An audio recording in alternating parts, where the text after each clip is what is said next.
इस्यास नबी के ग्रंथ की अध्याय 66 वाक्य 2 में हम पढ़ते हैं कि प्रभु उन लोगों पर कृपा दृष्टि करते हैं जो विनम्र हैं, पश्चातापी हैं और श्रद्धा से प्रभु की वाणी सुनते हैं।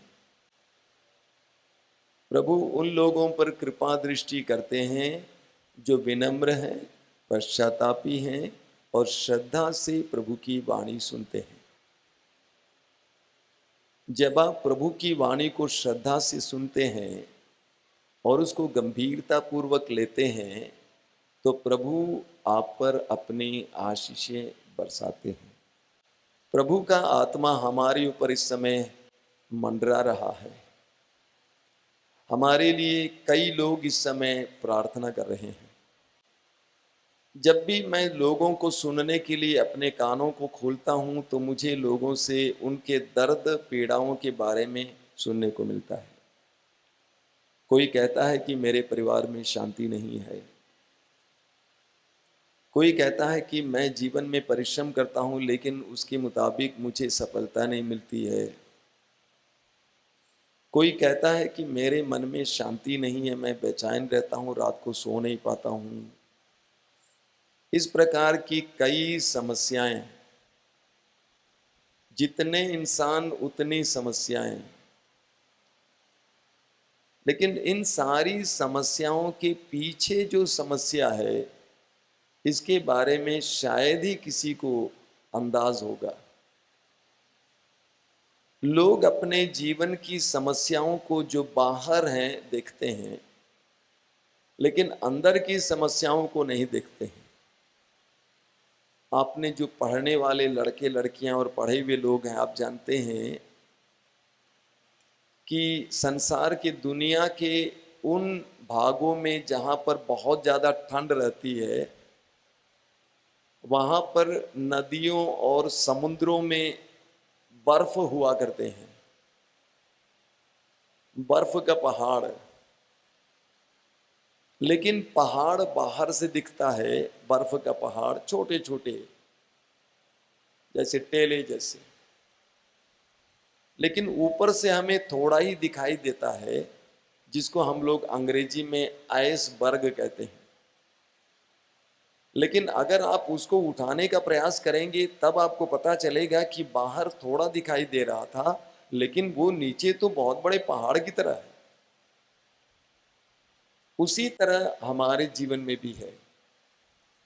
लोगों को अपनी समस्याएं ही दिखाई देती हैं लेकिन उसके नीचे जो समस्या है, जो सभी समस्याओं की समस्या है, उसको बहुत कम लोग जानते हैं और देखते हैं।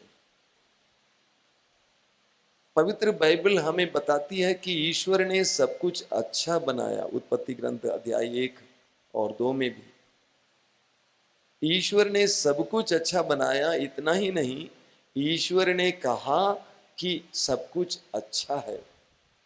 ईश्वर को अच्छा लगा।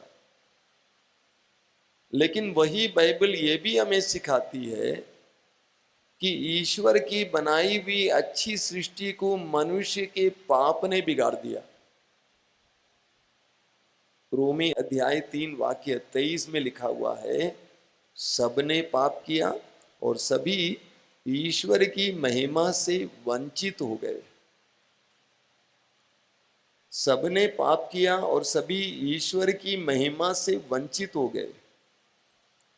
ईश्वर ने हमें अपना प्रतिरूप बनाया। उत्पत्ति 1 अध्याय वाक्य 26-27 और प्रज्ञा ग्रंथ अध्याय 2 वाक्य 23-24। ईश्वर ने मनुष्य को अपना प्रतिरूप बनाया, यानी हर मनुष्य ईश्वर का प्रतिरूप है। आप और मैं ईश्वर के प्रतिरूप हैं, दूसरा रूप। यानी हमें देखकर लोगों को ईश्वर की याद आनी चाहिए। लेकिन हम ये भी देखते हैं कि वास्तविकता इस सत्य से कितना दूर है। हमारी दशा क्या हो गई है? पवित्र वचन में बताता है कि मनुष्य के पाप ने मनुष्य को बिगाड़ दिया। कुछ दिनों से मैं एक बात पर गहरा मनन चिंतन कर रहा हूं और वो बात यह है कि पाप कितना विनाशकारी है, पाप कितना विनाशकारी है, लोगों को इसका पता नहीं है। मैं 2-3 उदाहरण दूंगा। ईश्वर ने आदम और हेवा को सृष्टि किया और अदन बगान के मालिक बनाया, कहा कि तुम इसके मालिक हो। लेकिन आगे हम पढ़ते हैं कि आदम और हेवा ने ईश्वर की आज्ञा का उल्लंघन किया, पल भर में उनका रूप और स्वभाव बिगड़ जाता है और ईश्वर उनको उसी बगान से बाहर करता है। सामुएल के ग्रंथ में हम पढ़ते हैं राजा दाऊद के बारे में। राजा दाऊद के बारे में सामुएल के पहले ग्रंथ के अध्याय 16 वाक्य 13 में लिखा हुआ है, जब सामुएल ने दाऊद का अभिषेक किया तो पवित्र आत्मा शक्तिशाली रूप से दाऊद पर उतरा और दाऊद ईश्वर को प्रिय राजा बना और इस्राएल का यशस्वी राजा बना, जिसने 40 साल तक इस्राएल पर शासन किया। लेकिन सामुएल के दूसरे ग्रंथ के अध्याय 11 में पढ़ते हैं कि सामुएल दाऊद ने पाप किया और पाप का कितना भयानक नतीजा उसको भोगना पड़ा। पाप का कितना बड़ा नतीजा उसको भोगना पड़ा। वचन में लिखा हुआ है कि दाऊद का एक पुत्र अपनी बहन के साथ बलात्कार करता है, दूसरा पुत्र इस पुत्र को मार डालता है और वही पुत्र अब्सलोम अब दाऊद के खून के पीछे खून के लिए दौड़ा रहा है और इस्राएल का यशस्वी राजा दाऊद को अपना राज्य सिंहासन छोड़कर भागना पड़ा। आगे आप पढ़ेंगे इस्राएल के इतिहास में दाऊद के पाप के बाद पूरा इस्राएल विभाजित हो जाता है, 2 राज्यों में बढ़ जाता है, एक दूसरे के विरुद्ध हो जाता है। कितना बड़ा विनाश, पाप कितना विनाशकारी है। प्रवक्ता ग्रंथ के अध्याय 19 वाक्य 4 में आप पढ़ेंगे, वहां पे लिखा हुआ है, प्रवक्ता ग्रंथ अध्याय 19 वाक्य 4 में, जो पाप करता है वो अपने आप को हानि पहुंचाता है। मैं अक्सर सोचा करता था कि पाप के द्वारा हम ईश्वर को और दूसरों को हानि पहुंचाते हैं। मैंने कभी नहीं सोचा था कि पाप के द्वारा हम अपने आप को हानि पहुंचाते हैं। इस्यास नबी अध्याय 1 वाक्य 5 और 6 में आप पढ़ेंगे, वहां पर प्रभु कहते हैं, मैं तुमको कहां पर मारूं, तुम कब तक विद्रोह करते रहोगे, तुम्हारा सिर घायल है, तुम्हारा हृदय मूर्छित है और तुम्हारा शरीर पांव से लेकर सिर तक चोटों से भरा हुआ है। पाप मनुष्य को हर स्तर पर मारता है, पाप मनुष्य को हर स्तर पर मारता है, उसके मस्तक पर, उसके दिमाग पर, उसके हृदय पर और उसकी आत्मा और उसके शरीर पर मारता है। पाप कितना भयानक है, पाप कितना विनाशकारी है। आप पढ़ेंगे स्तोत्र ग्रंथ में स्तोत्र 38 उसके वाक्य 19 में, स्तोत्र 38 उसके वाक्य 19 में लिखा गया है, स्तोत्रकार कहता है, मेरे पापों के कारण मैं अशांत हो गया हूं, मेरे पापों के कारण मैं अशांत हो गया हूं। पाप हमारे अंदर बेचैनी उत्पन्न करता है। अब भी मुझे याद है, उदयपुर धर्म प्रांत में इसी तरह की एक सभा चल रही थी, एक जंगल में, मतलब एक पल्ली में सभा चल रही थी, काफ़ी बड़ी भीड़ थी, खुली जगह पर, शाम का समय था। उस दिन पाप के बारे में बोला जा रहा था और शाम के समय एक जवान आदमी वहां दूर से दौड़ के आता है, चिल्लाते हुए, मैं पाप स्वीकार करना चाहता हूं, मैं पाप स्वीकार करना चाहता हूं। पाप मनुष्य को बेचैन कर देता है। स्तोत्रकार कहता है, मेरे पापों के कारण मैं अशांत हूं। सूक्ति ग्रंथ के अध्याय 13 वाक्य 21, सूक्ति ग्रंथ अध्याय 13 वाक्य 21 में पढ़ते हैं, विपत्ति पापी का पीछा करती है, विपत्ति पापी का पीछा करती है। पाप करने के बाद हम जहां कहीं भी जाएंगे, विपत्ति हमारा पीछा करती रहेगी। आज सुबह, आज दोपहर को आपने नबी योना के बारे में पढ़ा। नबी योना ईश्वर के आदेश का उल्लंघन करते हुए निनवे ना जाकर उल्टी दिशा में जा रहा था, लेकिन जिस जहाज में वो जाके बैठा था, वो जहाज जिस समुद्र से गुजर रहा था, वहां पर ईश्वर ने तूफान भेजा, हम वचन में पढ़ते हैं। क्योंकि ईश्वर का विद्रोही, ईश्वर के आदेश का उल्लंघन करने वाला जोना उस जहाज में था, इसलिए ईश्वर ने समुद्र में तूफान भेजा, एक ऐसा भयानक तूफान कि वो जहाज डूबने को हो गया। विपत्ति पापी का पीछा करती है। आप पढ़ेंगे प्रवक्ता ग्रंथ के अध्याय 38, प्रवक्ता ग्रंथ अध्याय 38 उसके वाक्य 15 में प्रभु का वचन कहता है, जो अपने सृष्टिकर्ता के सामने पाप करेगा वह चिकित्सक के हाथों पड़ेगा। जो अपने सृष्टिकर्ता के सामने पाप करेगा वो चिकित्सक के हाथों पड़ेगा। 3 साल पहले हमारे आश्रम में एक जवान लड़की आई थी, 28 साल की लड़की। उसने MBBS किया था, ईसाई लड़की। वह निर्णय लेना चाहती थी कि मैं भविष्य में क्या करूं, विवाह करूं या अविवाहित रहूं। 1 महीना वो आश्रम में थी। उस समय उसने अपने जीवन के कुछ रहस्यों को मेरे सामने रखा। उसने कहा कि स्वामी जी, आप जानते हैं, जब मैं अपना MBBS कर रही थी उस समय मेरी दोस्ती अपने एक दोस्त से हुई, एक लड़के से हुई, और हम लोग पापमय जीवन जी रहे थे। अविवाहित होते हुए भी हम विवाहित जैसे जीवन जी रहे थे। लेकिन मैंने देखा कि जैसे जैसे मेरा पाप बढ़ता जा रहा था, मेरा शरीर भी सूजता जा रहा था, और इस कदर कि मेरा शरीर सूज गया कि लोग मुझे पहचान नहीं पा रहे थे। मैं हैरान हो गई।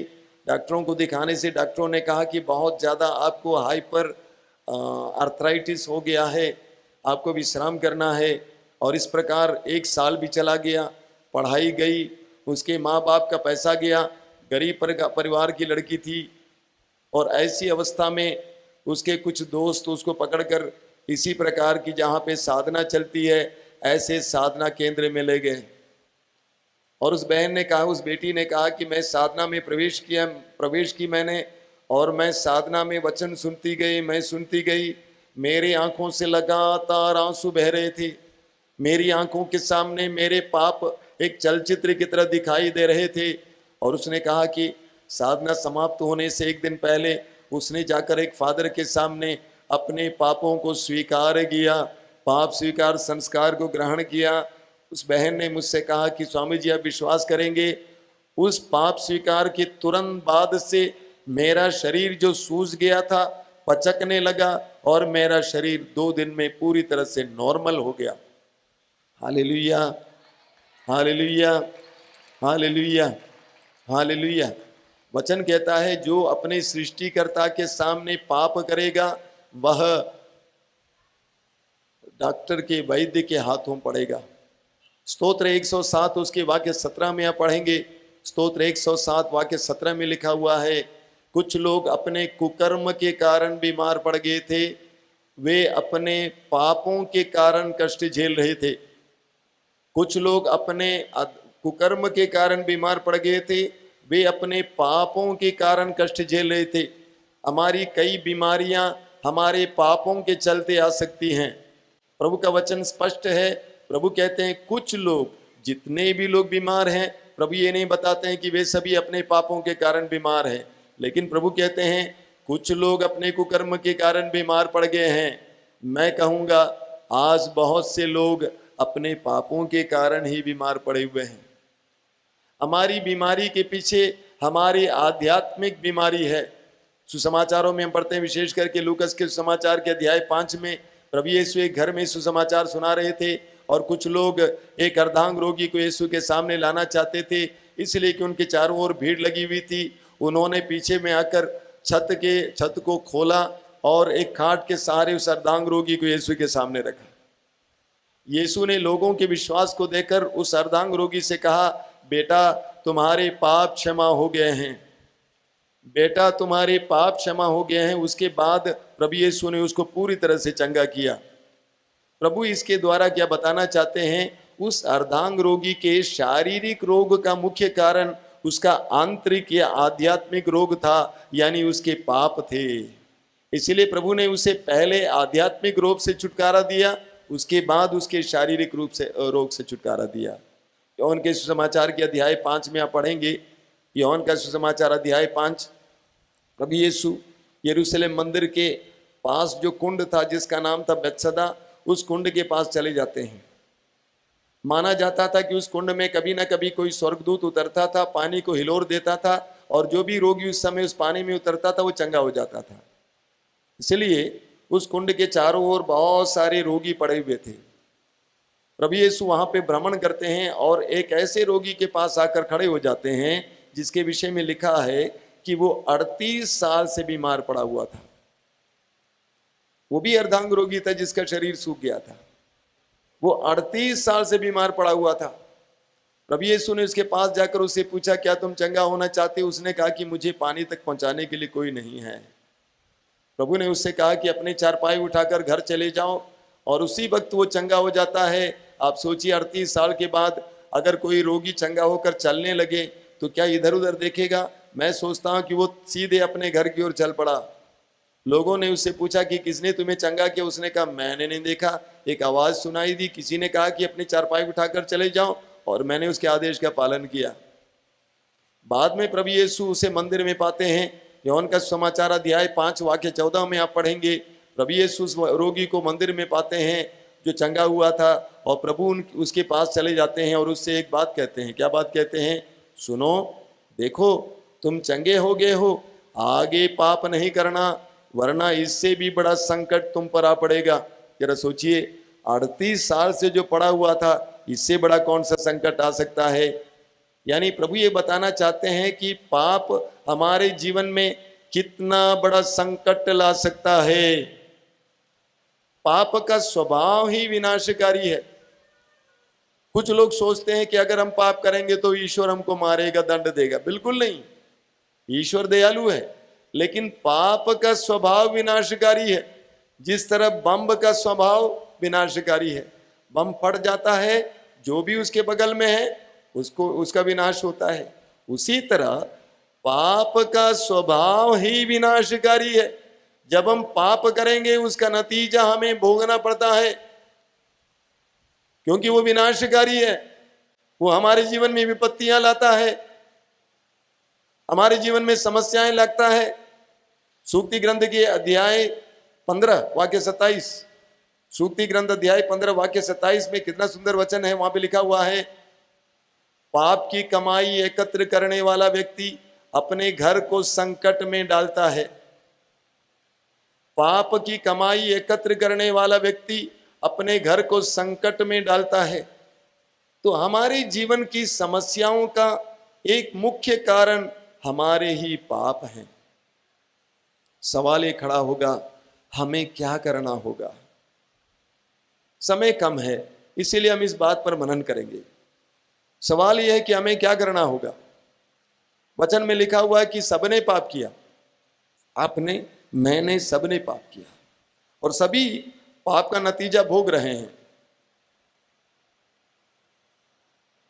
इसका जवाब हमें मार्कुस के सुसमाचार अध्याय 1 वाक्य 14 और 15 में मिलता है। मार्कुस के अनुसार प्रभु यीशु मसीह का पहला प्रवचन ये था। वो क्या है? समय पूरा हो चुका है, ईश्वर का राज्य तुम्हारे निकट आ गया है, पश्चाताप करो और सुसमाचार में विश्वास करो। प्रभु यीशु का वचन यह था कि सबसे पहले समय पूरा हो चुका है। अंग्रेजी में इसका अनुवाद समय पूरा हो चुका है नहीं है, बल्कि उसका अनुवाद यह है, द आवर हैज कम, यानी वह घड़ी आ पहुंची है। यह वो समय है, वह समय है जब ईश्वर का राज्य, स्वर्ग का राज्य तुम्हारे करीब आ गया है। तुम्हें उसको ढूंढने की जरूरत नहीं है। वह कहीं आसमान पर नहीं है, वह किसी पहाड़ पर नहीं है, बल्कि स्वर्ग का राज्य तुम्हारे निकट आ गया है और कृपा का समय आ गया है। और यही वो कृपा का समय है, कल नहीं। तुम नहीं जानते कि तुम्हारे लिए कल है या नहीं। आज यही समय कृपा का समय है।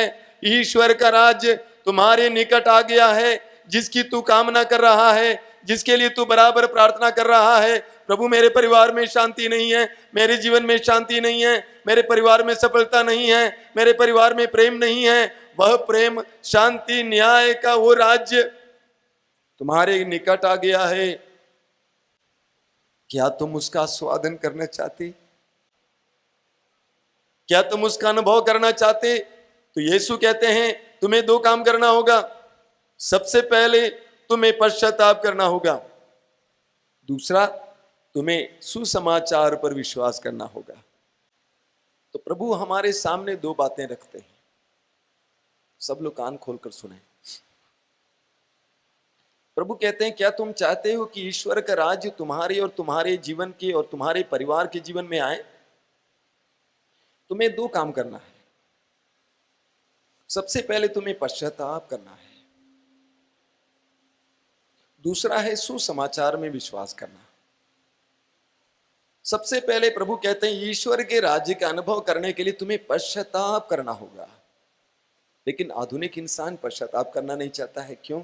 क्योंकि अधिकतर लोग ये विश्वास नहीं करते कि हम पाप किए हैं। बड़े मजे की बात है, मनुष्य आज पाप के नतीजे का अनुभव कर रहा है, लेकिन इस तरह जी रहा है कि मानो वो फरिश्ता है, वह स्वर्गदूत है। उसने कभी पाप नहीं किया है। राजा दाऊद का उदाहरण लीजिए। राजा दाऊद ने पाप किया। क्या पाप किया? अपने ही सेना के एक सैनिक ऊरिया, उसके पत्नी के साथ व्यभिचार किया। जब दाऊद को पता चला कि उसके गर्भ में उसका बच्चा है, उसको छिपाने के लिए उसने उसके पति को मरवा डाला। व्यभिचार और हत्या दो गंभीर पाप, और उस नारी को अपनी पत्नी बनाया। इतना सब होने के बाद दाऊद इस तरह जी रहा था मानो उसने कुछ नहीं किया। उसने सोचा कोई नहीं जानता है। वो इस तरह जी रहा था मानो उसने कुछ नहीं किया, जब तक कि नबी नाथान उसके पास न आए और कहा कि तुमने पाप किया है। तब उसने छाती पीटा और कहा प्रभु मैंने पाप किया, मुझ पर दया कर। आधुनिक इंसान भी इसी तरह जी रहा है, पाप में जी रहा है, पाप का नतीजा भी अनुभव कर रहा है, लेकिन अपने पाप को स्वीकार करने के लिए तैयार नहीं है। अरे आधुनिक इंसान की क्या बात कहें, आदम और हेवा की बात लीजिए। आदम और हेवा ने पाप किया, अपराध किया, ईश्वर की आज्ञा का उल्लंघन किया, और ईश्वर वही दयालु परमेश्वर आदम और हेवा को बचाने के लिए, उनके पाप के कलंक से छुड़ाने के लिए उनके पास आता है और कहता है कि आदम तुम कहाँ हो? आदम ने कहा कि हम लोग छिप गए हैं, हम लोग पेड़ के पीछे खड़े हैं। क्यों? ईश्वर ने पूछा। उसने कहा क्योंकि हम नंगे हैं। ईश्वर ने आदम से पूछा क्या तुमने वो फल खाया जो मैंने तुमको खाने के लिए मना किया था? आदम ने क्या कहा? क्या उसने स्वीकार किया? आदम ने कहा मैंने थोड़ी खाया, वो जो हेवा है ना, जिसको तूने बना के मेरे सामने ले आया था, उसने मेरे मुंह में वो फल ठूस दिया था। आदम ने अपने पाप को स्वीकार नहीं किया।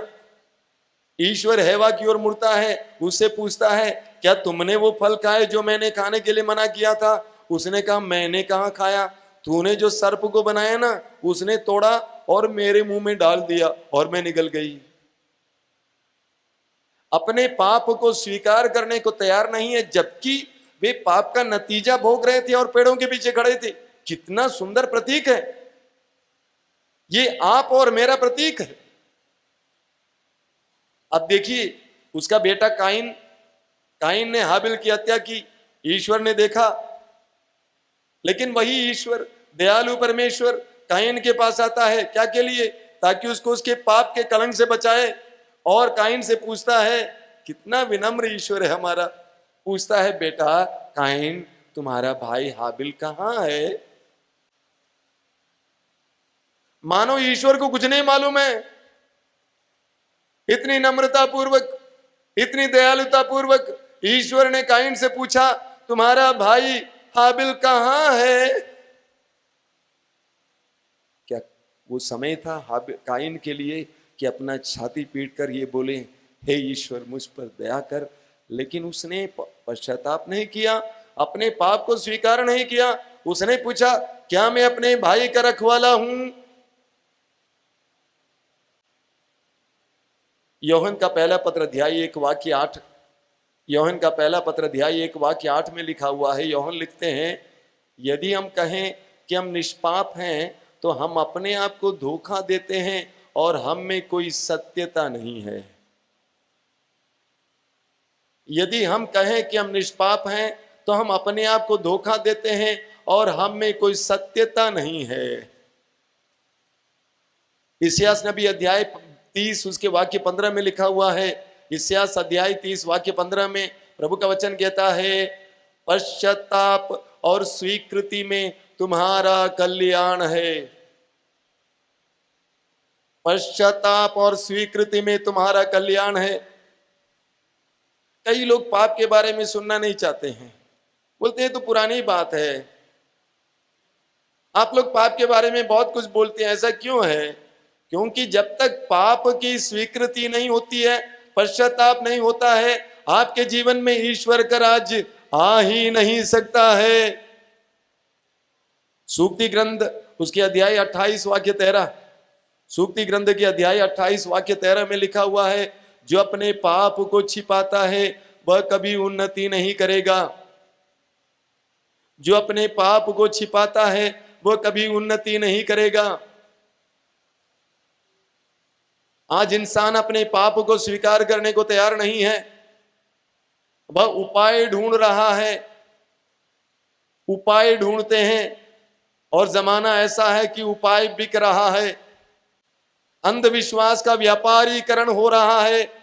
लेकिन तब भी मनुष्य अपने पाप के लिए पश्चाताप करने को तैयार नहीं है, वह उपाय पर उपाय ढूंढ रहा है। कई लोग मेरे पास भी आते हैं, आश्रम में भी आते हैं, मैं बोलता हूं पश्चाताप को छोड़कर और दूसरा कोई उपाय नहीं है। पश्चाताप और स्वीकृति में तुम्हारा कल्याण है। आज सुबह मैंने आपसे कहा था कि पश्चाताप के द्वारा, सच्चे पश्चाताप के द्वारा हमारे जीवन में एक चमत्कार हो जाएगा।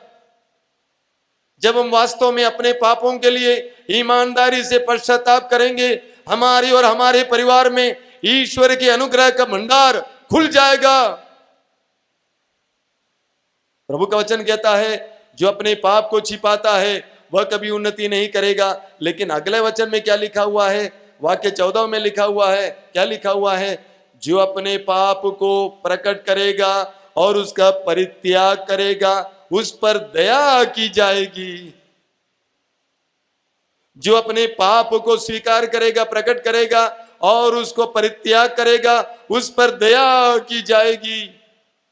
आज सुबह मैं आपसे बोल रहा था मरियम मगदलेना के बारे में, जो उसके जमाने की कुप्रसिद्ध कुख्यात वेश्या थी, जिसके नाम के साथ साथ उसके कस्बे का नाम भी जुड़ा हुआ था। ऐसे कुख्यात वेश्या आज संत घोषित की गई है। कैसे? क्योंकि उसने प्रभु के सामने अपने पाप को स्वीकार किया। एक वेश्या संत बन जाती है। Hallelujah, hallelujah, hallelujah, hallelujah, hallelujah. जब मनुष्य सच्चा पश्चाताप करेगा, उसके लिए और उसके परिवार के लिए अनुग्रह का भंडार खुल जाएगा। एक विश्वासी को कभी भी उपाय ढूंढना नहीं चाहिए, इधर उधर जाना नहीं। प्रकाशना ग्रंथ अध्याय 3 वाक्य 19 में क्या लिखा हुआ है? जिसे मैं प्यार करता हूं उसे मैं डांटता दंड भी देता हूं, इसलिए उत्साही बनो और पश्चाताप करो। परिवार में समस्याएं आती हैं, विपत्ति पर विपत्ति आती है, उपाय मत ढूंढो, बल्कि प्रभु कहते हैं निरुत्साहित मत हो, उत्साही बनो और पश्चाताप करो। जीवन में विपत्तियां, पश्चाताप के लिए ईश्वर के द्वारा प्रदत्त अवसर हैं। अगर मेरे जीवन में विपत्तियां आती हैं, बाधाएं आती हैं, रोग आ जाता है, ये सभी हमारे लिए पश्चाताप करने का सुनहरा अवसर है, मौका है। तो प्रभु यीशु कहते हैं पश्चाताप करो। जब तुम पश्चाताप करोगे, ईश्वर तुम्हारे पापों को क्षमा करेगा। पहला योहन अध्याय 1:9, पहला योहन अध्याय 1:9 में लिखा हुआ है, यदि आप पाप स्वीकार करेंगे तो ईश्वर दो काम करेगा। सबसे पहले आपके पापों को क्षमा करेगा, दूसरा है आपको अधर्म से छुड़ाएगा। जब पापी अपने पापों के लिए पश्चाताप करेगा तो ईश्वर उसके पापों को क्षमा करेगा ही नहीं, बल्कि उसको अधर्म से छुड़ाएगा, वो स्वतंत्र हो जाएगा। Hallelujah, hallelujah, hallelujah, hallelujah, hallelujah. तो ईश्वर का राज्य अनुभव करने के लिए, हमारे जीवन में ईश्वर के राज्य के आगमन के लिए, हमारे परिवार के जीवन में ईश्वर के राज्य के आगमन के लिए दो बातें। पहली बात प्रभु कहते हैं पश्चाताप करो, और दूसरी बात है सुसमाचार में विश्वास करो। ये सुसमाचार क्या है? सुसमाचार क्या है? कोरिन्थियों के पहले पत्र के अध्याय 15 में उसके वाक्य 3, 4, 5 में संत पौलुस इसके बारे में बताते हैं। वो सुसमाचार यह है कि यीशु हमारे पापों के प्रायश्चित के लिए मरे और तीसरे दिन मृतकों में से जी उठे। यीशु हमारे पापों के लिए प्रायश्चित किए, मरे और तीसरे दिन मृतकों में से जी उठे। पहला कुरिन्थी अध्याय 15 वाक्य 3 से 5 संत पौलुस कहते हैं यही हमारा सुसमाचार है। अगर तुम इसमें दृढ़ बने रहोगे तो तुम्हें मुक्ति मिलेगी। यानी सुसमाचार यह है कि ईश्वर का पुत्र यीशु हमारे मुक्तिदाता बनकर इस संसार में आए। हम यीशु को यीशु मसीह बोलते हैं, यीशु ख्रिस्त बोलते हैं। ये मसीह का अर्थ क्या है? मसीह का अर्थ है अभिषिक्त। प्रभु यीशु स्वयं लूकस के सुसमाचार के अध्याय 4 वाक्य 18 और 19 में बताते हैं कि वे क्या के लिए अभिषिक्त हैं? मुक्ति देने के लिए अभिषिक्त। इसीलिए मसीहा को हम मुक्तिदाता कहते हैं, प्रभु यीशु को हम मुक्तिदाता कहते हैं। प्रेरित चरित के अध्याय 4 वाक्य 12, प्रेरित चरित अध्याय 4 वाक्य 12 में हम पढ़ते हैं, पेतरुस लोगों के सामने खुलेआम बताते हैं। क्या बताते हैं? समस्त संसार में यीशु नाम के सिवा मनुष्य को कोई दूसरा नाम नहीं दिया गया है जिसके द्वारा उसे मुक्ति मिल सकती है। समस्त संसार में यीशु नाम के सिवा मनुष्य को कोई दूसरा नाम नहीं दिया गया है जिसके द्वारा मनुष्य को मुक्ति मिल सकती है। पाप के अवसर, पाप के नतीजे से मुक्ति देने वाला एकमात्र मुक्तिदाता यीशु है। हम जानते हैं संसार में अनादिकाल से, मानव इतिहास के प्रारंभ से लेकर आज तक बहुत सारे ऋषि मुनि, आध्यात्मिक पुरुष, महात्मा, महापुरुष आए हैं, लेकिन कोई भी मुक्ति दाता नहीं है। उन्होंने मुक्ति के बारे में बताया है, मुक्ति का संभवतः मार्ग बताया है, लेकिन प्रभु यीशु इस संसार में मुक्ति का मार्ग बताने नहीं आए, बल्कि हमें मुक्ति पीछे आवाज नहीं सुनाई दे रहे, मुक्ति देने आए हैं। इसीलिए हम उनको मुक्तिदाता कहते हैं। इसलिए समस्त संसार में यीशु के सिवा कोई दूसरा व्यक्ति नहीं है जो हमें मुक्ति दे सके। प्रभु यीशु स्वयं अपने बारे में बताते हैं, योहन के सुसमाचार के अध्याय 3 वाक्य 17 में, ईश्वर ने इस अपने पुत्र को इस संसार में इसलिए नहीं भेजा कि वो संसार को दोषी ठहराए, बल्कि इसलिए कि वो संसार उसके द्वारा मुक्ति प्राप्त कर सके। Hallelujah, hallelujah. प्रभु यीशु के जन्म से पहले मत्ती के सुसमाचार अध्याय 1 वाक्य 21 में आप पढ़ेंगे, मत्ती अध्याय 1 वाक्य 21 में आप पढ़ेंगे कि स्वर्गदूत ने यूसुफ से कहा, आप उसका नाम यीशु रखेंगे, आपकी पत्नी मरियम गर्भवती है, वो पुत्र प्रसव करेगी, आप उसका नाम यीशु रखेंगे, क्योंकि वह अपने लोगों को अपने पापों से मुक्त करेगा। यीशु नाम, यीशु का मतलब है हमें बचाने वाला, या ईश्वर हमें बचाता है। यीशु का नाम हमारी मुक्ति से जुड़ा हुआ है। यीशु एकमात्र मुक्तिदाता है। प्रभु यीशु लूकस के समाचार अध्याय 19 वाक्य 10 में कहते हैं, लूकस अध्याय 19 वाक्य 10 में प्रभु यीशु अपने बारे में बताते हैं, इस संसार में आने के बारे में बताते हैं। वे बोलते हैं, जो खो गया था मानव पुत्र उसी को ढूंढने और बचाने आया है। जो खो गया था पाप में, बुराई में, पापमय अवस्था में जो खो गया था, उसी को ढूंढने और बचाने के लिए प्रभु यीशु मसीह संसार में आए। इसी के बारे में तिमोथी का पहला पत्र अध्याय 1 वाक्य 15 में, तिमोथी का पहला पत्र अध्याय 1 वाक्य 15 में संत पौलुस कहते हैं, यह सत्य है, नितांत विश्वसनीय है कि यीशु मसीह इस संसार में पापियों को बचाने के लिए आए। Hallelujah, hallelujah, hallelujah, hallelujah. प्रभु यीशु ने हमें पापों से कैसे बचाया, इसके बारे में प्रभु यीशु के संसार में आने से 600 साल पहले इस्यास नबी के द्वारा ईश्वर ने भविष्यवाणी की। वो भविष्यवाणी क्या है? वह हमारे ही रोगों को अपने ऊपर लेता था, हमारे ही दुखों से वह लदा हुआ था। इस्यास नबी अध्याय 53 उसके वाक्य 4 से 6। Hallelujah, hallelujah. वहां पे लिखा हुआ है, परंतु वो हमारे ही रोगों को अपने ऊपर लेता था और हमारे ही दुखों से लदा हुआ था, और हम उसे दंडित ईश्वर का मारा हुआ और तिरस्कृत समझते थे।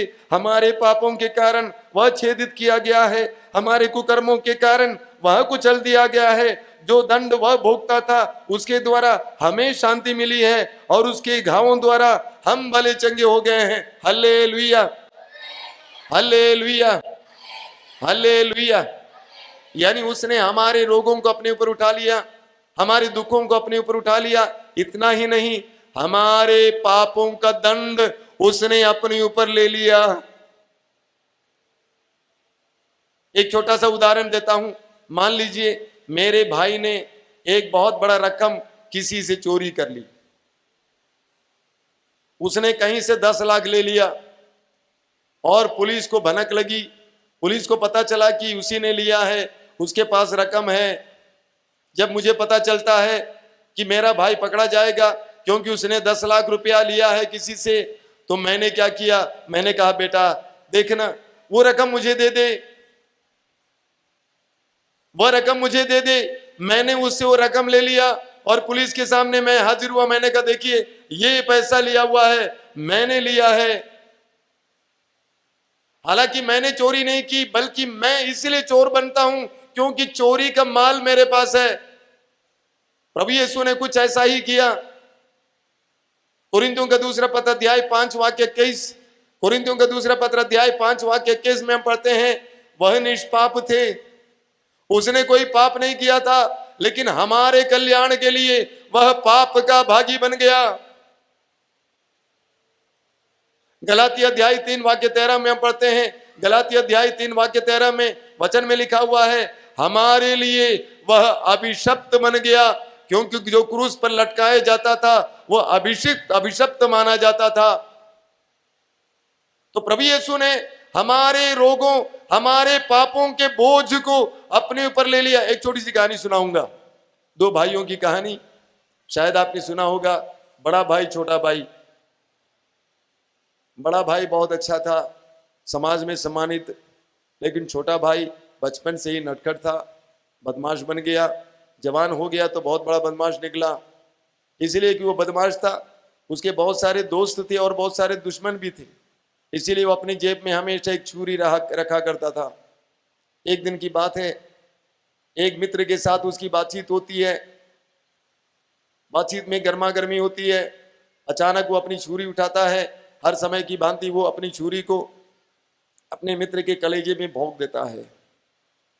जब खून निकलने लगता है, वो घबरा जाता है कि मैंने क्या कर दिया। छुरा ले लेता है, भागता है। छुरे से खून टपक रहा है, उसका पूरा शरीर और उसके उसके कपड़े पर खून लगा हुआ है। एक पागल कुत्ते की तरह वो भागता है बचने के लिए। किसी का भी दरवाजा उसके लिए नहीं खुलता, क्योंकि सभी को मालूम है कि ये किस प्रकार का लड़का था, ये बदमाश है, इसको शरण देना हमारे लिए खतरनाक है। सारे दरवाजे बंद हुए, लेकिन अचानक उसको याद आया कि मेरा बड़ा भाई मुझे प्यार करता है, और इसलिए वो अपने बड़े भाई के घर की ओर दौड़ता है।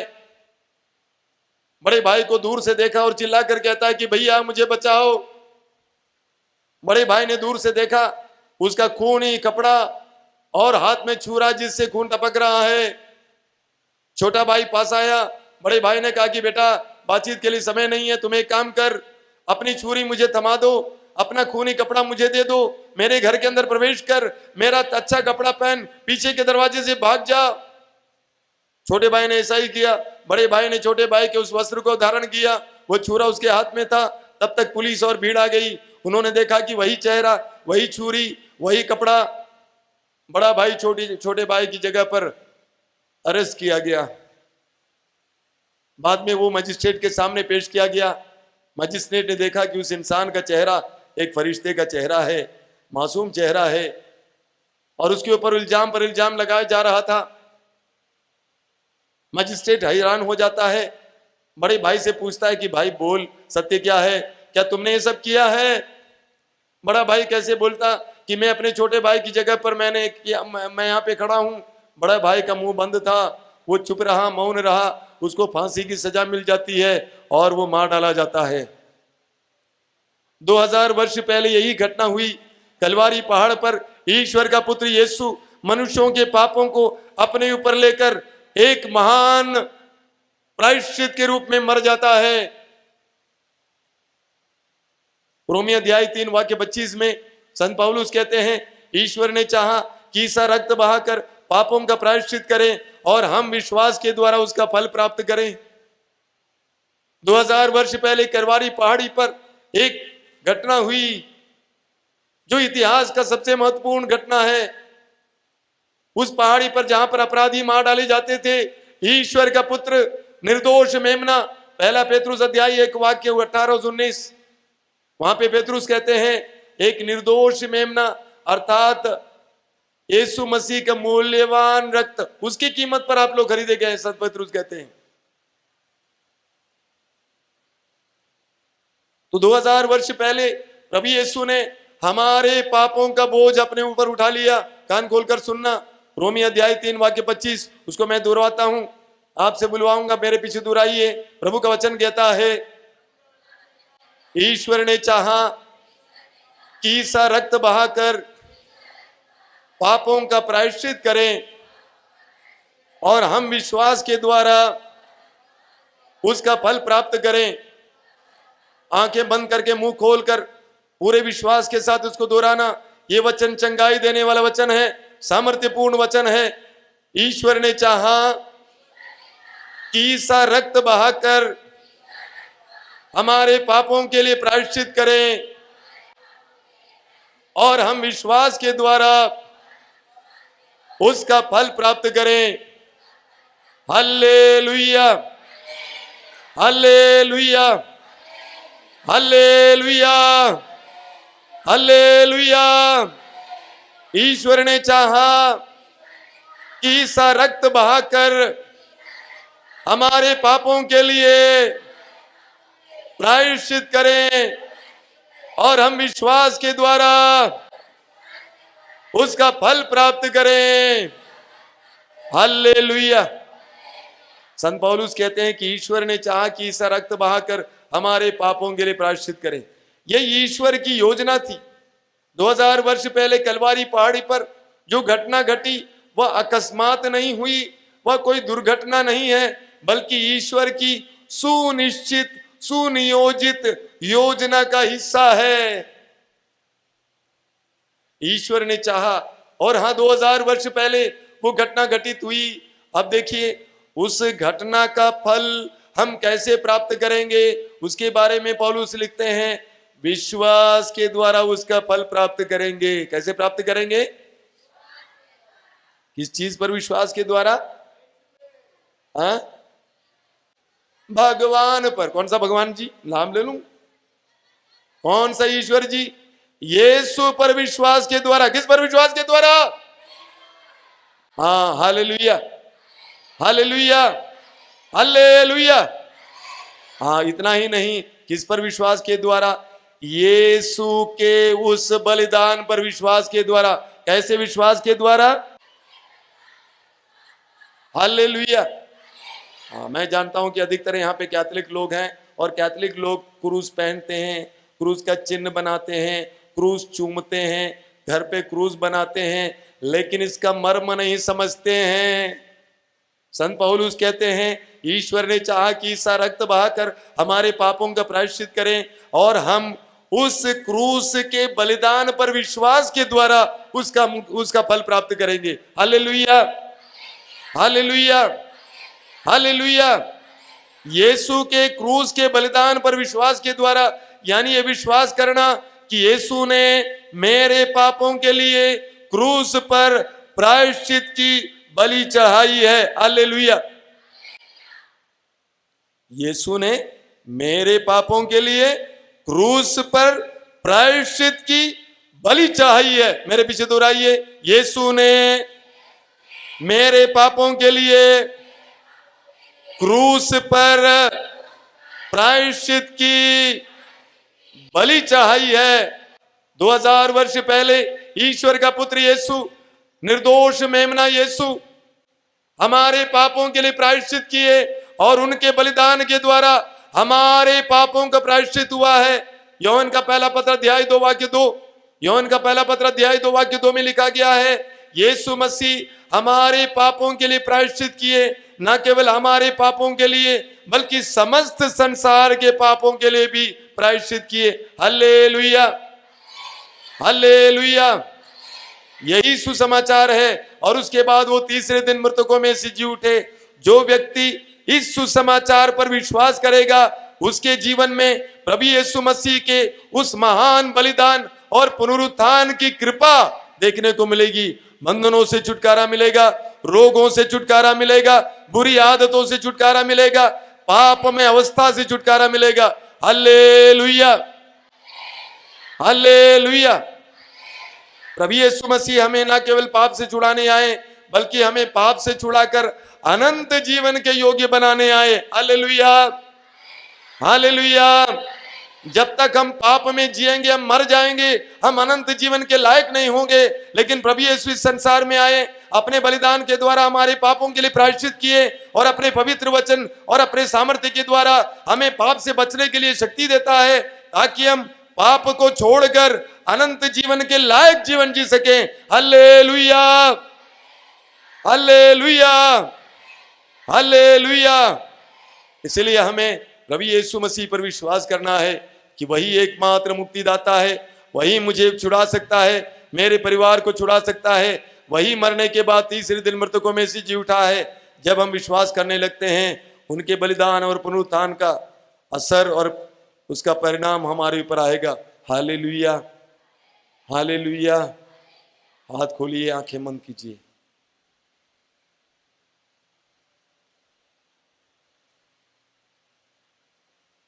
ये कृपा का समय है। आप मनुष्य का सबसे बड़ा बोझ है, आप और मेरा सबसे बड़ा बोझ है। पाप से अन्य प्रकार की समस्याएं उत्पन्न होती हैं, रोग, पीड़ा, शांति, बेचैनी। प्रभु यीशु एकमात्र व्यक्ति जो हमें पाप से छुड़ाने इस संसार में आए। जब हम उस पर विश्वास करेंगे, उसके बलिदान पर विश्वास करेंगे और अपने पापों के लिए क्षमा याचना करेंगे, सच्चा पश्चाताप करेंगे, हमारे जीवन में एक नया आयाम शुरू होगा, एक नया दिन शुरू होगा, एक नया जीवन शुरू होगा। हमारा अतीत मिट जाएगा, पुरानी बातें मिट जाएंगी, सब कुछ नया बनाया जाएगा। उसके लिए हमें पश्चाताप करना है और मुक्तिदाता यीशु पर विश्वास करना है। एक दो पल के लिए मौन होकर यीशु मसीह पर विश्वास कीजिए। बोलिए, यीशु मैं पापी हूँ, मैं पाप में गिर गया हूँ, मेरा जीवन पापमय हो गया है। पाप का नतीजा मैं अपने जीवन में और परिवार के जीवन में महसूस करता हूँ, लेकिन मैं विश्वास करता हूँ कि तू ही मेरा मुक्तिदाता है।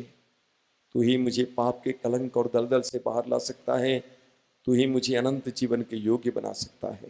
हे यीशु, मैं तुझ पर विश्वास करता हूँ, मुझ पर दया करना। आज की शाम को मुझे तुझ पर भरोसा रखने और विश्वास करने की कृपा देना, और अपने पापों के लिए सदा के लिए क्षमा याचना करने की कृपा देना। पाप का परित्याग करके तेरे मार्ग पर, जीवन के मार्ग पर चलने के लिए कृपा देना। यीशु, मुझ पर दया कर, मुझ पर दया कर।